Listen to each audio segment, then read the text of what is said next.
அளவு நம்ம எடுத்துருக்கோம். அது 3/4 டம்ளர் அளவு. 3 பேருக்குன்னா ஒரு முழு ஃபுல் டம்ளரே வச்சுக்கலாம் நம்ம. இப்போ வந்து அதுக்கு அளவு தண்ணி அப்படின்னா 4 டம்ளர், 3லேருந்து 4 டம்ளர் இந்த டம்ளருக்கு எடுத்து நம்ம இப்போ வந்து இது பண்ணுறோம். தீயை கொஞ்சம் கூட்டி வச்சுக்கிடுவோம்.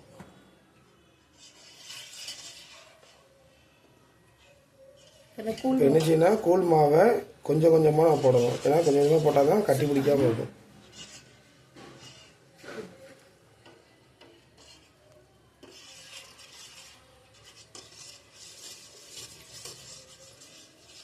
நம்ம மியூசிக் தான் போடுவோம், பிரச்சனை இல்லை.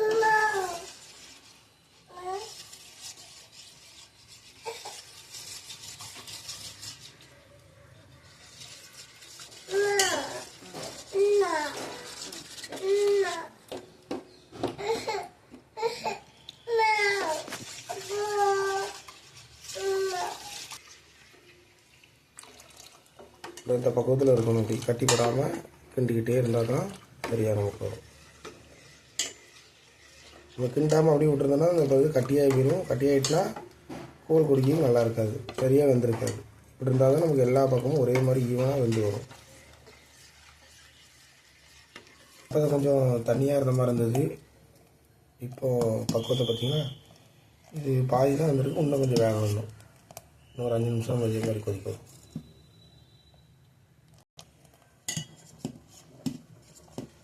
இப்போ வந்து நல்லா கொஞ்சம் கொதிக்க ஆரம்பிச்சிட்டு இன்னும் ஒரு 1 நிமிஷத்தில் நம்ம ஆஃப் பண்ணிடலாம்.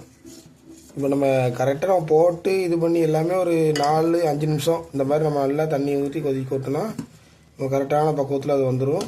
இந்த பக்கத்துலேயும் பாலும் ரெடியாக இருக்குது. இது கொஞ்சம் வந்து வந்ததுக்கப்புறம் அந்த பாலை ஊற்றி இது பண்ணி ஆற வச்சு அடி குடிச்சிட வேண்டிதான்.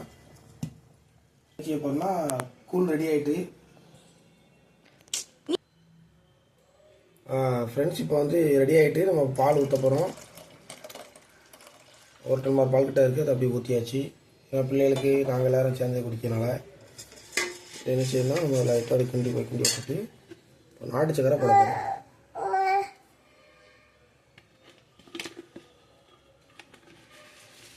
சக்கரை ஒரு 2-3 ஸ்பூன் போடுவோம்.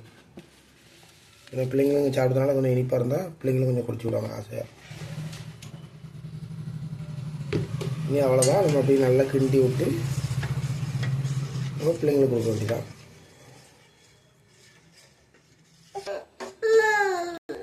வேணுமாப்பா? சரி.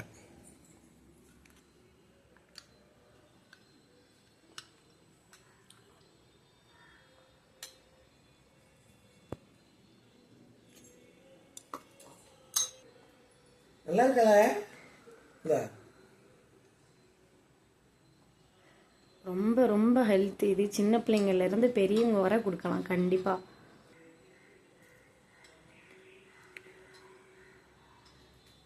நல்லா இருக்கா? சொல்லு.